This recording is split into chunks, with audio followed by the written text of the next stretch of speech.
migas di Aceh yang ada di pusat lagi asuh hanam tak sepatu hanam puncak dia asuh ni waktu news anda iji migas di Aceh yang jelas aturannya, jelas pendapatannya sesuai dengan puyang kapoleh undang-undang yang sengki, insya-Allah Aceh akan maju.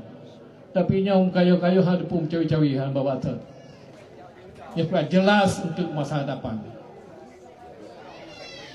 Dibayangkan di Broji. Nyong pipa yang ada di Medan ke Belawan.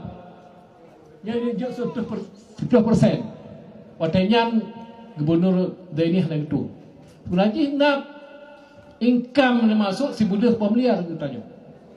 Tapi nyo untuk dah proses lom karena ka gabung pemicah bagi atalna yang di Aceh berlalu begitu saja.